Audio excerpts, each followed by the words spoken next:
La Fabrique Audio et TV5 Monde présentent Les Aventuriers. Les Aventuriers, à écouter sur toutes les plateformes de podcast. Pour retrouver des destinations à ne pas manquer, ainsi que les actualités du tourisme durable, rendez-vous sur le site Voyage de TV5 Monde, voyage.tv5monde.com. Et pour plus de podcasts ou pour devenir sponsor des Aventuriers, lafabriqueaudio.com. Soyez les bienvenus dans le podcast Les Aventuriers. Merci d'être là avec aujourd'hui un épisode spécial depuis une agence de voyage éphémère. Nous sommes au Pop-Up Store du Marais, l'agence de voyage éphémère Home Exchange, et c'est la première agence de voyage éphémère qui nous invite à redécouvrir les vacances, à explorer, à imaginer et préparer des voyages plus accessibles mais aussi plus sensés et plus enrichissants. Et ces notions-là, évidemment, elles nous ont tout de suite parlé à nous, aventuriers. Alors pour découvrir les vacances autrement, on est avec le leader mondial de l'échange de maisons, HomeExchange.com, qui est une plateforme qui permet aux voyageuses et aux voyageurs du monde entier d'échanger facilement leurs maisons ou leurs appartements. Et dans cet épisode spécial, on va tâcher de comprendre en quoi voyager via ce type de plateforme permet un tourisme d'abord plus responsable et puis plus vertueux. Nous sommes avec Emmanuel Arnaud, président directeur général de la plateforme Home Exchange. Bonjour Emmanuel. Bonjour Florent. Merci d'être avec nous. Et puis également, nous allons rencontrer une voyageuse qui adore faire de l'échange de maisons. Bonjour Camille. Bonjour Florent. Vous êtes membre, tu es membre, on va se tutoyer, ce sera plus simple. Tu es membre de Home Exchange depuis déjà 6 ans avec à ton actif 63 échanges. C'est ça. Déjà. Hein. Emmanuel Arnaud, pour commencer, avant Home Exchange, il y a eu d'autres aventures entrepreneuriales. Là aussi, on parle d'aventures évidemment. Ces aventures qui vous ont d'ailleurs amené à bien voyager. Exactement, parce que ma première boîte que j'ai créée, c'était de l'isolation à base de déchets de l'industrie papetière au Pakistan. Oui. Donc ça m'a amené à voyager au Pakistan, ce qui était super comme expérience. Et puis après, j'ai créé en 2011 une boîte qui s'appelait Guest to Guest, parce que j'étais un membre d'un site internet qui s'appelait Home Exchange à l'époque, et j'étais un membre pas content. J'avais l'impression qu'on pouvait faire mieux comme site d'échange de maison, et j'ai créé Guest to Guest en 2011. Et ensuite, on a racheté Home Exchange, donc un petit Français qui rachète l'américain en 2017. Donc l'aventure de la création et l'aventure du rachat. C'est pas courant, c'est qu'un Français vienne racheter un américain. Espérons que ça le devienne de plus en plus. Ouais. Et donc du coup, c'est le fait que tu étais toi-même usager de cette plateforme qui t'a amené à repenser cette plateforme et à avoir plein d'idées. Exactement. En fait, j'avais essayé d'organiser un échange de maison pour le premier week-end en amoureux avec ma femme après la naissance de notre fils. Il était né en mars, donc au bout de 6 mois, pour le 31 décembre. On s'était dit, allez, on se fait un week-end en amoureux. Et on avait voulu aller à Florence, alors qu'on est parisien. On n'avait pas réussi à trouver de maison sur Home Exchange. Et ce qui m'avait marqué, c'est qu'il y avait des gens qui avaient une maison disponible, qui m'avaient dit, t'as l'air sympa, mais en fait, nous, on n'a pas envie d'aller à Paris, donc on n'a pas envie de venir chez toi. Et du coup, j'avais eu l'idée d'un système de points, les guest points, qui permettent de faire des échanges non réciproques. Alors ça, on en reparlera tout à l'heure du système de points qui est vraiment ingénieux, et tu vas nous le commenter évidemment et nous raconter un petit peu comment ça se passe.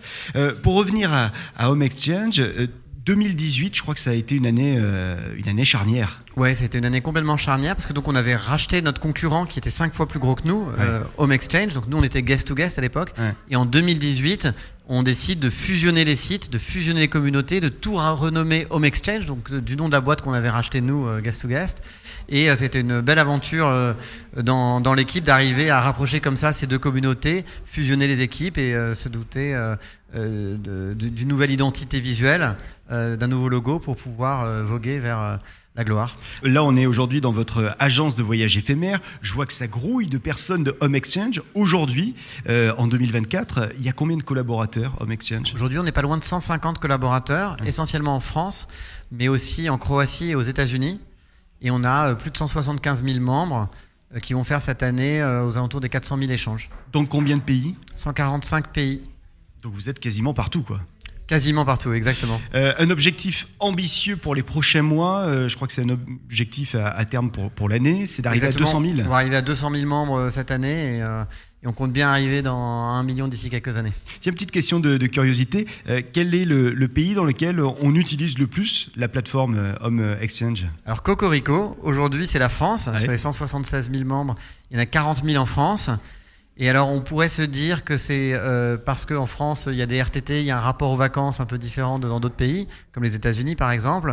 Moi ce que je pense c'est qu'on va pouvoir avoir autant de membres proportionnellement dans tous les autres pays. Ouais. Et la raison principale, c'est parce que nous, on est basé en France, qu'on est une équipe française, et donc on arrive mieux à évangéliser en France. Alors moi j'adore les top 3, donc premier sur le podium, la France, Cocorico, deuxième L'Espagne est très très proche des États-Unis, ils sont quasiment à égalité. Alors, nous sommes également avec donc une membre Home Exchange depuis 6 ans, 63 échanges, on le disait, à ton actif.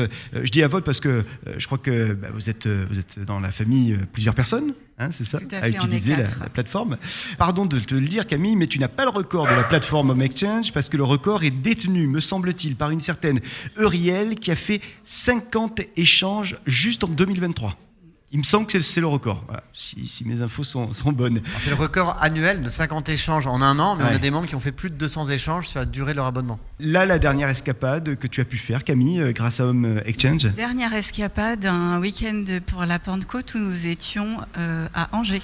Du coup, vous avez reçu également des gens avant, après. Alors tout à fait, on a reçu des gens, un couple de Rochefort. Qu'est-ce qui, il y a 6 ans, vous a donné envie, à toi et à ta famille, de vous lancer dans l'aventure de l'échange de maisons? Alors moi j'avais très envie depuis plusieurs années, bien avant ces 6 ans. Ouais. Mon conjoint était un petit peu réticent, mais il s'est très très vite laissé tenter et maintenant il ne partirait en vacances pas autrement qu'en échange. Pourquoi la réticence au début? Je pense la peur de laisser notre maison, appartement, ouais, c'était vraiment ça. Pas savoir à qui on allait confier nos Ouais. biens. Et puis on a eu une première expérience avec une plateforme de location Ouais. qui s'est bien passée et du coup ça a été facile pour moi de le lancer sur la voie de l'échange de maison. Alors c'est souvent, Emmanuel, tu vas me dire si je me trompe, mais c'est souvent le premier pas qui est le plus compliqué. Exactement. En fait, aujourd'hui, la raison pour laquelle on a 175 000 membres et pas 175 millions de membres, Oui. c'est parce que ça fait un peu peur de se lancer dans l'échange de maison. Mais une fois qu'on l'a fait, eh ben, on fait plus que ça. En fait, à chaque fois qu'on va partir en vacances, on a payé son abonnement annuel à 160 €, donc autant regarder s'il n'y a pas moyen de partir gratuitement et en plus avec tous les avantages de l'échange de maison pour ses vacances. Ça aussi, ça fait partie quand même des choses assez hallucinantes de ce concept. C'est que, tu viens de le dire, c'est seulement 160 € par an, l'abonnement. Exactement, ouais. Donc c'est très très peu onéreux et ensuite ça coûte rien. En revanche, il faut être prêt à accueillir des gens chez soi, c'est ça le coût. Et du coup, vous n'avez pas des retours de personnes qui vous disent « Non mais attendez, 160 €, j'y crois à peine, il doit y avoir quelque chose d'autre ». Ouais, alors c'est vrai que parfois les gens ont peur. Tu sais, on est une entreprise internationale, on est dans d'autres pays. Et aux États-Unis, on dit there's nothing like a free lunch, c'est-à-dire un repas gratuit, ça n'existe pas. C'est-à-dire Ouais. que si jamais tu as eu un repas gratuit, c'est qu'on cherchait à te vendre quelque chose, etc. Non, dans l'échange de maison, il n'y a pas de surprise, il n'y a pas d'arnaque. Tu payes 160 €, tu rejoins une sorte de club, un système d'échange de maison, et ensuite, il suffit que tu prêtes ta maison et tu pourras partir autant que tu veux. Il y a plein de familles qui, grâce à ce système-là d'échange de maisons, et d'appartements d'ailleurs, hein, c'est pas que des maisons, c'est aussi des appartements, peuvent partir à l'autre bout du monde et avoir un budget nettement plus intéressant pour faire leurs vacances, quoi. Exactement, mais en fait, que tu partes à l'autre bout du monde ou que tu partes à Angers, ton budget est beaucoup plus intéressant. C'est-à-dire que si tu pars, par exemple en France, le seul coût que tu vas avoir par rapport au fait de vivre chez toi, c'est juste le transport, donc le billet de train ou la voiture. Et à l'inverse, si tu pars loin, tu auras le billet d'avion, en l'occurrence si c'est l'autre bout du monde. Mais ce qu'il faut voir, c'est qu'il y a aussi beaucoup d'économies qui sont connexes. C'est-à-dire que dans 10 à 20% des cas, il y a une voiture qui est prêtée. Oui. Il y a typiquement, moi j'ai des enfants, je crois que c'est ton cas aussi, Camille. Et quand on part et qu'il y a des enfants et qu'il y a des enfants du même âge dans la famille, ça veut dire que t'as pas besoin d'emmener des jouets, qu'il y a une chaise haute, que parfois il y a une poussette. Moi j'ai déjà fait un échange de maison où il y avait non seulement une voiture qui était prêtée, mais avec les sièges auto du bon âge pour mes enfants. Donc oui. J'arrivais, c'était facile pour moi de vivre dans cette maison parce qu'elle était faite pour une famille comme la mienne. Moi je fais partie des gens qui proposent leur maison. On laisse la maison telle qu'on y vit. Oui. Toutes les pièces sont à disposition.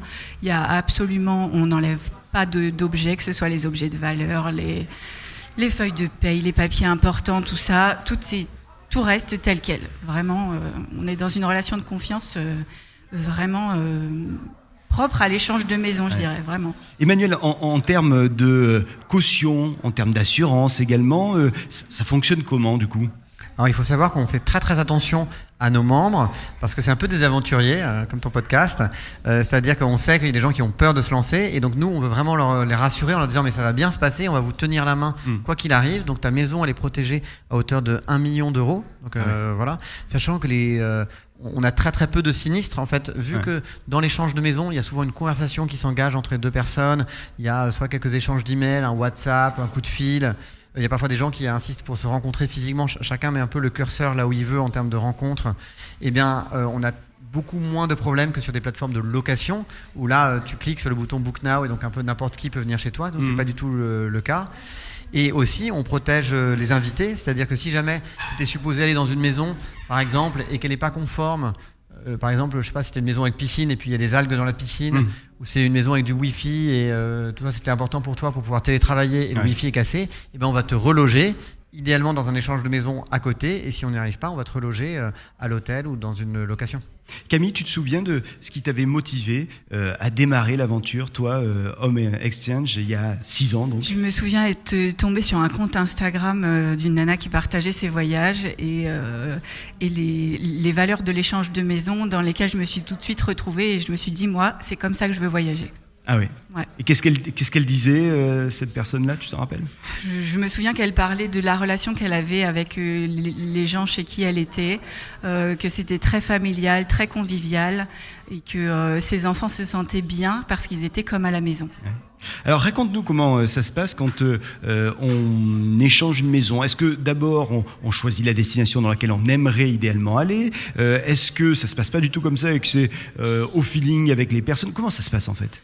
Je dirais qu'il y a autant de configurations qu'il y a d'échangeurs de maison. Ouais. Chacun va trouver un petit peu sa manière de voyager. Moi, j'aime bien me laisser tenter par les destinations. Donc, on a des groupes Facebook sur lesquels on peut poster nos recherches, nos demandes.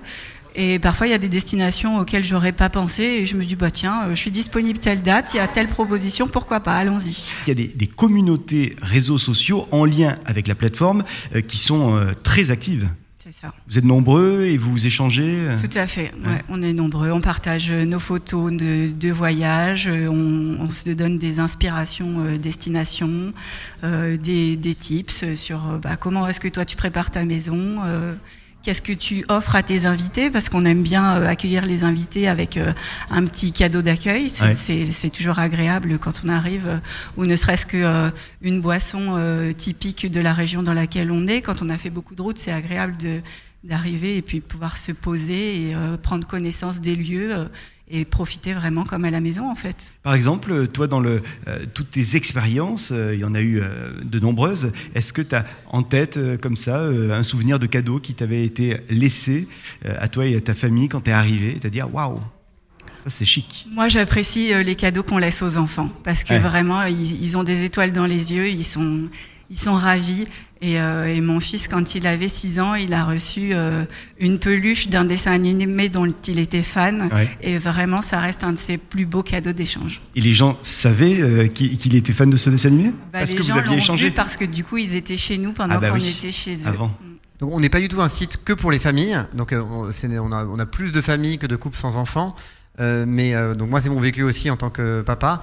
Mon plus beau souvenir d'échange, c'était une famille qui avait écrit merci de nous avoir laissé séjourner dans votre appartement. Nos enfants nous ont dit que c'était les plus belles vacances qu'ils aient jamais passées. Alors, je pense que c'était un peu à cause de l'appart et sans doute aussi à cause de Euro Disney à côté de Paris. Mais bon, voilà. Et ils avaient dit, et ils ont insisté pour qu'on vous achète ce petit livre sur les châteaux forts pour remercier vos enfants de leur avoir permis de jouer avec leurs jouets. Ouais. Et je trouve que moi, je me suis senti super en lisant ce message parce que en fait, ça m'avait rien coûté. J'avais juste mis mes clés dans une boîte aux lettres. Je suis revenu, l'appart était nickel, mieux nettoyé que je l'avais laissé. Quoi. C'est comme si j'étais pas parti. Quoi. C'était vraiment super. Et j'avais l'impression d'avoir permis à une famille de vivre un truc de dingue. Et en plus, qu'il y avait quelque chose un peu transgénérationnel qui se passe, c'est-à-dire que j'apprends à mes enfants à partager leurs jouets et la famille d'en face le reconnaît et ils se sont éclatés avec les Playmobil de mes enfants, quoi. Donc c'est vraiment la même expérience que Camille. Alors concrètement, j'arrive sur le site, j'ai un abonnement à payer de 160 € par an, on l'a dit. Non, je t'interromps, Florent. Ça ne se passe pas du tout comme ça. Voilà. J'arrive sur le site, c'est la joie. Je me connecte, je me crée mon compte, je ne paye rien, je regarde les maisons. Je crée donc ma maison, je peux contacter des gens, je n'ai toujours rien payé, donc je fais des recherches avec tous les critères que je veux. Je peux contacter des gens et là, quand il y a une personne avec laquelle j'ai envie de finaliser un échange, donc au moment où je suis sur le point de cliquer « Allez, go, on va aller chez vous en vacances », là je paye. Mais donc le paiement, il intervient vraiment à la fin du processus, mais pas du tout au début. Donc on a vraiment la possibilité de se familiariser et quand on rejoint la communauté et qu'on remplit son profil, la communauté te donne, le site internet te donne assez de points pour pouvoir partir une semaine à peu près dans n'importe quelle maison, dans les maisons moyennes du site.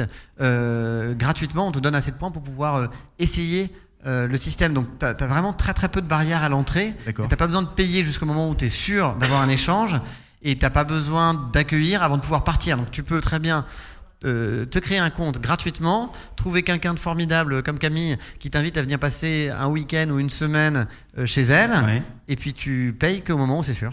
Alors, il y a plein de questions du coup qui me viennent, puisque je ne suis toujours pas sur la plateforme, je le dis très sincèrement. Il va falloir corriger ça, Florent.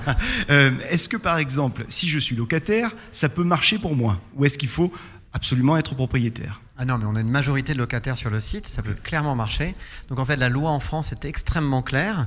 Le fait d'utiliser son bien pour un échange de maison, c'est pas du tout la même chose que de la location. C'est-à-dire que par défaut, c'est autorisé, sauf si dans ton contrat, il y a marqué explicitement que tu n'as pas le droit. Là où la location, par défaut, c'est interdit, sauf si dans ton contrat, il y a marqué que tu as le droit de faire de la sous-location. Et ça, c'est assez simple, c'est parce que tant que tu ne gagnes pas l'argent, c'est un usage privé de ton logement, et c'est un peu comme si tu avais, je sais pas quoi, ta cousine qui venait en ville, tu lui passes les clés de ta maison et elle dort chez toi, tu n'as pas à prévenir ton propriétaire. C'est pareil pour l'échange de maison. Deuxième question, on est d'accord, moi je veux partir quelque part, mais les personnes chez lesquelles je veux partir veulent pas forcément venir vers chez moi, c'est pas un souci grâce à la notion de points. Exactement, il y a un système de points, donc c'est très facile. Je te contacte, j'ai flashé sur ta maison, parce que tu vas bientôt la mettre sur le site. Et je te dis, j'aimerais bien venir chez toi, je sais pas moi, du 1er au 7 août. Et toi, tu peux me répondre 3 choses. Genre, non, je suis pas intéressé, et c'est pas grave. Tu vas me répondre, oui, mais j'ai pas envie d'aller chez toi, donc on va faire un échange avec guest point, ça s'appelle. Donc, toi, par exemple, si ta maison vaut 100 guest points par nuit et que je veux venir 7 nuits, ça va me coûter 700 guest points. Ou bien tu vas me dire oui, faisons un échange réciproque, auquel cas je vais chez toi et tu viens chez moi, il n'y a pas besoin de guest point. Donc dans tout ça, il n'y a même pas besoin que j'ai les mêmes périodes de congé que celle ou celui avec lequel j'échange. Exactement, il n'y a pas besoin de la même période de congé. Et puis aussi, on voit bien qu'il y a des maisons qui intéressent des personnes différentes que là où elles ont envie d'aller. Alors c'est pas très clair, mais par exemple, si on prend l'exemple de Camille qui est à côté d'Orléans, il y a plein de gens en France qui peuvent avoir envie de venir. En revanche, des personnes de New York, Orléans, elles connaissent pas forcément. Elles connaissent la Nouvelle-Orléans, mais peut-être pas Orléans. Et donc, c'est beaucoup plus facile pour Camille, à mon avis, d'attirer des Européens ou des Français, de gagner des points et ensuite d'aller, par exemple, aux États-Unis, que si jamais Camille avait besoin de convaincre un New-Yorkais de venir à Orléans. Ça se passe souvent comme ça pour toi, Camille? C'est souvent avec le système de points que tu voyages? Non, j'ai aussi fait des échanges réciproques, mais c'est vrai que sur des destinations un peu plus lointaines, les guest points apportent cette flexibilité. Alors, comment se calculent les points? Alors, les points, ils sont calculés par le site internet en fonction de 3 critères. Le premier, c'est la localisation. Donc, un appartement ou une maison dans une région plus demandée sur le site gagnera plus de points par nuit. Le deuxième, c'est la taille du logement et on le mesure à travers le nombre de couchages. Et le troisième, c'est les équipements. Donc si tu as une piscine, un jacuzzi et un home cinéma, ça vaudra plus de points que si tu n'as pas de piscine, de jacuzzi, de home cinéma. Ensuite, nous, la manière dont c'est fait, c'est que les points sont là pour faciliter l'échange, mais on ne cherche pas du tout à copier la location où chaque point serait 1 euro en plus. Donc c'est assez facile de pouvoir échanger. On essaie d'avoir des valeurs en points qui sont assez similaires et que les gens ne s'y attachent pas trop quoi. Et on est d'accord, il n'y a personne qui va venir visiter ma maison avant qu'elle soit mise en échange. Ça se passe pas comme ça, quoi. Non, ça se passe pas comme ça. C'est basé sur la confiance. Voilà, donc c'est basé sur la confiance au niveau de la maison. En revanche, nous, on a énormément de systèmes pour éviter la fraude et les mauvaises surprises. Donc on a des systèmes de vérification d'identité, de vérification du logement à travers des factures du logement. Et on a aussi tout un ensemble d'algorithmes sur le site internet, donc que les utilisateurs ne voient pas, mais pour éviter qu'il y ait des fraudeurs. Bon, typiquement, c'est des trucs où on regarde l'adresse IP, on regarde comment est-ce que tu remplis les formulaires, etc. Pour s'assurer que tu n'es pas quelqu'un qui cherche à faire une arnaque. On en arrive au moment que j'aime bien. On va te demander les meilleurs souvenirs que tu as eus avec l'échange de maisons, Camille. Est-ce qu'il y a des souvenirs comme ça? Je dis des parce que je suis sûr que c'est au pluriel. Est-ce qu'il y a des souvenirs qui te viennent en tête quand on parle d'échange de maisons et qui ont vraiment été incroyables? Je confirme que c'est effectivement au pluriel des super expériences. Il y en a vraiment des tas. Plus dernièrement, on a eu l'occasion de faire un magnifique échange sur une péniche à Copenhague. Donc une péniche immense de 320 mètres carrés sur 3 niveaux. Ah ouais. On est 4, autant dire qu'on était à l'aise. et vraiment, c'était magnifique. C'est une expérience qu'on n'avait jamais connue. Et c'était vraiment très sympa. Après, on en veut une autre. Il y en a eu d'autres. En France, on est allé à Sallanches, en Haute-Savoie, dans un magnifique appartement avec vue sur le Mont Blanc, sur un long week-end. On est allé en Italie également pour notre tout premier échange, donc un échange réciproque à Vérone. Et alors ça, c'est dingue parce que l'Italie, je crois que c'est une destination qui est très demandée. Effectivement, mais je ne le savais pas, c'était notre première expérience, donc on n'avait pas le recul qu'on a maintenant sur l'échange de maisons. Et j'ai appris que l'Italie, c'était assez difficile quand même à obtenir, et d'autant plus en échange réciproque. Donc vraiment une super expérience. Emmanuel? Alors, donc moi j'ai fait moins d'échanges que Camille parce que ça fait c'est 60 en 6 ans, et moi j'en suis à 13 ans et une quarantaine. C'est pas mal aussi. C'est pas mal aussi, mais voilà. Et en fait, donc l'échange le plus marquant, c'était sans doute un riad à Marrakech avec piscine. Donc voilà, c'est un peu comme la grande péniche à Copenhague, c'est le genre de choses qui font rêver. Et quand tu montres les photos aux copains ou sur Insta, ça impressionne. Mais en fait, je me rappelle aussi de super vacances en famille. On avait été dans une maison très normale, donc pas un riad avec piscine ou une péniche de 400 mètres carrés, mais juste une maison à Richelieu, donc pas un haut lieu du tourisme. On n'était pas à Saint-Tropez ou quoi que ce soit, mais en fait c'était des super vacances en famille parce que pas loin il y avait une bergerie où donc mes enfants ont pu prendre des petites brebis dans les bras et qu'on a vu comment le fromage était fait. On a pu faire des petites balades dans des parcs et donc voilà, en fait je pense qu'il y a vraiment cette notion de l'effet un peu waouh Instagram, de genre la maison de malade et c'est dingue, j'y suis allé, c'était gratos. Mais en fait, la réalité, c'est que tu peux passer des vacances fantastiques dans plein d'endroits et que rien que le fait qu'on te mette à disposition un lieu agréable, un lieu un peu habité, qui a du caractère et que tu puisses y être avec ceux que tu aimes, tranquille pendant une semaine, dépaysé, en fait, c'est ça ce qui n'a pas de prix. On a tous en tête, je suppose, le film The Holiday, avec Cameron Diaz, avec Kate Winslet, avec Jude Law, avec Jack Black. En fait, le principe du film, c'était ça, c'était l'échange de maisons. Ils échangeaient leur maison et finalement, quelque part, un petit peu, ils échangeaient leur vie. Est-ce qu'on a cette sensation-là, quand on arrive chez les gens, chez lesquels on va loger, du coup, d'avoir un petit peu leur vie ? Alors moi, pour ma part, pour l'échange à Vérone, j'ai vraiment eu cette sensation-là parce qu'on a été accueillis par les voisins des personnes chez qui nous étions et on a passé 4 jours avec eux. Mais vraiment, on a partagé nos repas, on est allé au restaurant avec eux, ils nous ont présenté leurs amis, donc on avait vraiment l'impression de faire partie de leur vie. Et alors ça veut dire que y a eu des petits apéros, il y a Exactement, ouais. Les enfants avaient sensiblement le même âge, donc ils se sont très vite bien entendus, bien qu'ils ne parlaient pas la même langue. Et nous, on a aussi très vite accroché. On a passé vraiment 4 jours très très sympas. Emmanuel ? Alors c'est marrant ce coup d'échanger sa vie parce que en fait c'est aussi l'une des raisons. Il y a des manières d'utiliser l'échange de maison. On a des membres qui se servent de l'échange de maison pour se demander s'ils veulent déménager. Donc que ce soit par exemple tu es à Paris et tu veux changer de quartier et tu veux t'imaginer passer une semaine et travailler, aller à la boulangerie, voir ce que ça ferait d'habiter dans tel quartier plutôt que tel quartier, ou même changer de ville. Ça arrive assez souvent qu'on a des membres, c'est une manière assez simple et peu onéreuse de tester. Tiens, qu'est-ce que ça ferait, moi qui habite une ville, d'aller dans un petit village, d'aller au bord de la mer, d'aller ailleurs. Et c'est une super manière de s'imaginer ce que c'est que de changer de vie grâce à l'échange de maison. Alors, on a tous connu, je suppose, la location saisonnière sur d'autres plateformes dans laquelle on arrive et ça se passe pas super bien avec les voisins qui sont pas forcément contents d'entendre des valises, qui sont pas forcément contents de voir des gens qui ne connaissent pas, etc. Est-ce que là, du coup, le fait qu'on soit dans l'échange de maison, ça change quelque chose ? Oui, alors... moi, je veux pas trop critiquer la location saisonnière parce qu'il y a des locations qui se passent bien et je suis sûr qu'il y a des auditeurs qui étaient très contents en location. Mais le fait est que quand on introduit de l'argent dans une relation humaine, moi j'ai une croyance très profonde que ça la change cette relation. C'est-à-dire qu'au lieu d'être deux personnes dans une relation d'hospitalité, et l'hospitalité c'est vraiment une super belle valeur quoi. Dans tous les pays, on apprend à ses enfants à accueillir les invités, à partager les jouets. En Inde, ils disent les invités sont comme des dieux. Dans le Kerala, c'est un proverbe local. Donc l'hospitalité c'est quelque chose de magnifique.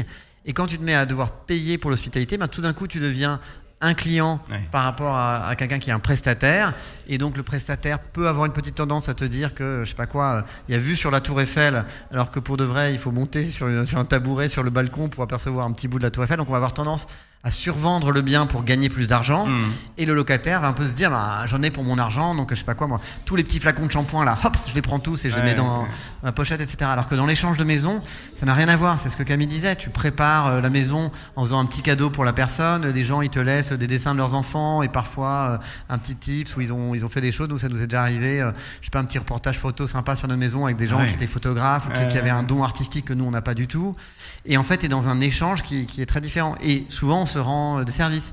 Moi par exemple, une fois des membres espagnols ils m'avaient appelé parce que j'avais un de mes radiateurs électriques qui en plein milieu du mois d'août s'est mis à chauffer un max, et vu qu'ils étaient là, ils avaient fait venir quelqu'un pour le réparer et tout sans me prévenir. Et ensuite il m'a dit on vous l'offre machin, mais en fait ils auraient pas été là. D'une part j'aurais eu une grosse facture d'électricité, et d'autre part mon appart aurait pu prendre feu. Et en fait eux ils considéraient que c'était sympa, ils me dépannaient parce que moi je les avais dépannés en leur donnant mon appart gratuitement, et donc je pense que ça aurait été en location, ils se seraient plaints et ils auraient dit mais c'est pas normal quoi. Et donc la logique est quand même très très différente.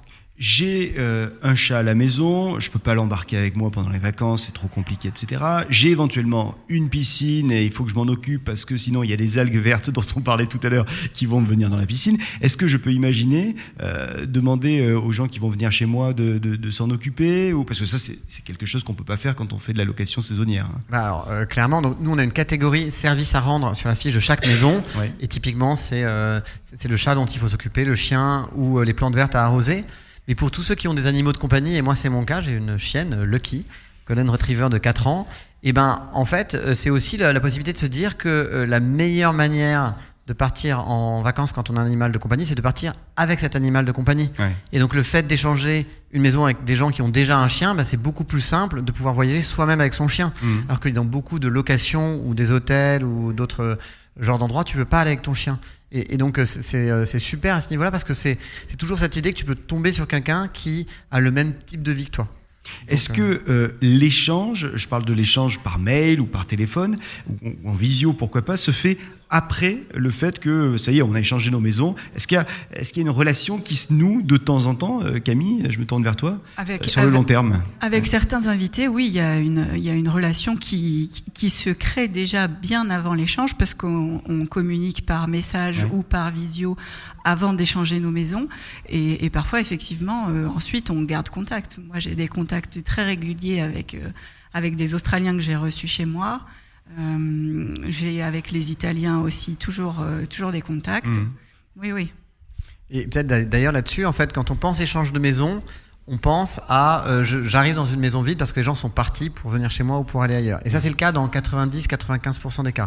Mais il y a 5 à 10% des cas où les gens sont là et ils te proposent de venir. C'est typiquement des couples dont les enfants ont grandi et il y a 1 ou 2 chambres de dispo, et qui te disent viens habiter à la maison et je te montrerai la ville. Et nous ça nous est arrivé, on a fait des super vacances comme ça à Saint-Martin, on est devenus copains avec les gens qui étaient là et c'était hyper sympa quoi. En général, toi Camille, comment tu t'organises avant de partir ou avant que les gens arrivent chez toi, par téléphone, par mail, par visio? Est-ce qu'il y a des échanges sur je sais pas moi, comment on s'occupe de tel ou tel objet dans la maison, comment fonctionne la télévision, etc., etc.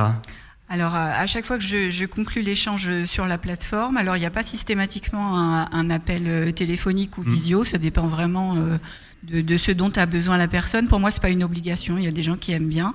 Par contre, j'envoie toujours par mail avant l'arrivée de mes invités le book de ma maison dans lequel on va retrouver toutes les informations utiles. Des indications pour leur arrivée. J'ai une boîte à clés qui permet une arrivée autonome. Donc, ils ont les indications de code, de fonctionnement de la boîte à clés. Ensuite, il y a tout ce qui est recommandations par rapport à la maison sur certains appareils électroménagers, certains points de vigilance sur le chauffage, par exemple, en hiver, sur le spa, parce que j'ai un spa, sur le sauna également. Des petites choses techniques et puis des recommandations sur les visites, les restaurants, en fonction s'il y a des enfants ou pas, des activités. Et puis nos numéros en cas d'urgence et les numéros d'urgence aussi, police, l'hôpital, tout ce dont ils pourraient avoir besoin sans avoir à chercher. Sur les restos, moi je dis ça parce que j'adore les restos, du coup tu as dû avoir plein de bons plans, les gens ils laissent leurs bons plans à eux. En général, oui. Et moi, je suis très resto aussi, donc j'accorde beaucoup d'importance et j'aime bien avoir tout de suite une bonne adresse. Emmanuel, pareil, toi aussi, tu t'es fait des bons restos grâce aux gens chez lesquels tu allais ? Alors oui, mais alors moi, ce qui est très important pour moi, c'est de connaître la bonne boulangerie. Oui. Assez souvent, tu sais, tu as la bonne boulangerie et la mauvaise boulangerie, il faut surtout pas se tromper, c'est hyper clé. Donc moi, à chaque fois, je dis où est la bonne boulangerie et j'aime bien quand on me dit ça parce que souvent, c'est aussi une manière pour nous de nous approprier le quartier. C'est on va le premier matin aller chercher des croissants. En tout cas, pour tous les échanges en France, c'est sympa. Et je viens juste de découvrir que Camille avait un spa et un sauna, donc tu vas avoir une demande d'échange de maison. Venir à Orléans. Ah ouais, mais grave, maintenant c'est Orléans. La maison a beaucoup de dispo cet été. Ah bon, bah super. Je pense aux voitures tout à l'heure, on parlait des voitures et c'était possible de laisser la voiture comme ça pour les gens qui arrivent. En termes d'assurance, du coup, c'est facile à faire, ça se passe comment ? On laisse notre voiture, mais... Alors ça dépend énormément des pays, parce que donc, on est de nouveau dans 145 pays, donc il faut bien en parler avec l'hôte. Mais en France, il y a de plus en plus d'endroits où il y a des assurances avec prêt de voiture qui sont inclus, et donc en un coup de fil, souvent ça se règle. C'est pas, maintenant, c'est plus un enjeu, l'assurance voiture. Camille, on t'a déjà beaucoup demandé tes bons souvenirs, mais en fait, on en veut d'autres. Est-ce que tu as d'autres souvenirs comme ça qui reviennent quand tu parles de l'échange de maisons ? J'en ai énormément. L'année dernière, on a fait un été en France et à l'étranger. Ouais. On a fait une semaine à Grenoble en échange réciproque. Moi, j'aime beaucoup aller chez des nouveaux membres. J'aime bien pouvoir leur expliquer le concept, pouvoir les accompagner sur leur premier échange. Donc, c'était des nouveaux membres de Grenoble. Ils sont venus chez nous, une famille avec 2 enfants en bas âge. Ils étaient rassurés parce que j'ai une maison dans laquelle les enfants sont en sécurité. J'ai un escalier avec barrière en bas, barrière en haut, tout le matériel pour les enfants, une chaise haute, une poussette, tout ce dont ils avaient besoin. Et ensuite, on est parti en Espagne. Enfin, on a fait une dizaine de jours à Majorque, Palma, et ensuite Valencia. Donc ça fait de belles vacances quand même. Hein, ça fait de très belles vacances. Sans l'échange de maison, est-ce que tu aurais pu faire toutes ces destinations ? Clairement, je parle en termes financiers. Hein. J'aurais pu. Sur combien d'années, je ne sais pas, mais effectivement, ça permet de pouvoir multiplier les expériences. Emmanuel, on évoque souvent les problèmes de spéculation immobilière qui sont entraînés par les locations touristiques. C'est quand même un petit peu dans l'actualité. Est-ce que les plateformes d'échange de maisons permettent de freiner cette spéculation ? Oui, moi j'y crois à 100%. Et au-delà de la spéculation, donc il y a vraiment un enjeu, c'est combien ça coûte de pouvoir se loger, mais c'est aussi qui arrive à se loger. C'est-à-dire que quand on voit des villes, par exemple comme Venise, je pense que c'est un des exemples les plus forts au niveau européen, mais même dans le centre de Paris, le Marais, on voit bien qu'en fait la manière de faire coexister entre guillemets les touristes d'une part et les habitants d'autre part, ça a été un peu d'exclure les habitants et les remplacer par des touristes. Et du coup, ça veut dire que c'est un peu comme si l'industrie touristique sciait la branche sur laquelle elle est assise, c'est-à-dire que les centres-villes vont mourir parce qu'il n'y aura plus d'habitants locaux, mais il n'y aura plus que des touristes qui seront là. Et moi, je crois beaucoup dans le fait que l'échange de maisons, c'est une vraie manière de faire coexister les habitants et les touristes. C'est-à-dire que les habitants sont là et ils vivent sur place et donc ils font partie des assos de quartier et donc ils profitent des services. Leurs enfants vont à l'école et donc il y a une vie italienne en Italie et parisienne à Paris, etc. Et en revanche, quand ils sont pas là, il y a des touristes qui peuvent venir et profiter de cette ville qui est vivante, où il se passe vraiment quelque chose et c'est pas une sorte de ville qui ne sert que pour des touristes, quoi, une ville musée. Alors, on a beaucoup vu un petit peu toutes les situations, les cas qui pouvaient exister. Est-ce que, de temps en temps, certaines personnes proposent leur logement secondaire dans cet échange de maisons ? Ouais, Est-ce que c'est sûr. possible d'ailleurs ? Oui, tout à fait. Ouais. C'est 20 à 30% de nos logements suivant les pays. Et on va remarquer un peu 2 types de comportements par rapport aux résidences secondaires. Il y a ceux qui font que de l'échange, parce que vraiment ils ont décidé que c'était ça ce qui leur correspondait, et ça, ce avec lequel ils sont à l'aise, parce qu'ils ont l'impression qu'on va mieux respecter leur maison qu'avec de la location. Et il y en a tout un autre ensemble qui ont besoin de faire la location, notamment pour arriver à payer les frais d'une résidence secondaire, parce que ça coûte cher d'avoir une résidence secondaire, et qui vont typiquement faire de la location en juillet, août, et de l'échange le reste de l'année, notamment juin-septembre. Un peu ce qu'on appelle les épaules des vacances. Ouais. Et donc ça, c'est un très très bon plan pour des gens qui ont une résidence secondaire. Donc tout peut être complémentaire. Exactement, il n'y a pas forcément une concurrence. Il va bientôt y avoir les Jeux Olympiques, on en entend beaucoup parler, notamment ici à Paris, puisque nous enregistrons ce podcast aujourd'hui à Paris. Est-ce que c'est une période qui va se prêter à l'échange de maisons ? Oui, alors on a une très forte croissance de la demande pour la région Île-de-France sur la période des Jeux. Oui. Et donc c'est super au niveau de l'entreprise d'avoir une croissance comme ça. Ensuite, il faut un peu le relativiser au sens de on est présent dans 145 pays. On a donc 52 semaines de l'année et là on parle de 3 semaines dans quelques villes parce qu'il y a Paris mais il y a aussi Lille, Lyon, Marseille, voilà. Donc c'est super sympa et on est très content d'avoir un bel événement festif. Mais nous on a voulu essayer aussi un peu de donner du sens aux jeux et à notre implication sur les jeux. Et on a remarqué qu'il y avait une problématique autour des volontaires. C'est-à-dire qu'il y a des gens qui vont venir de manière bénévole faire de ces jeux une réussite. Et aujourd'hui, ils ont des difficultés pour se loger.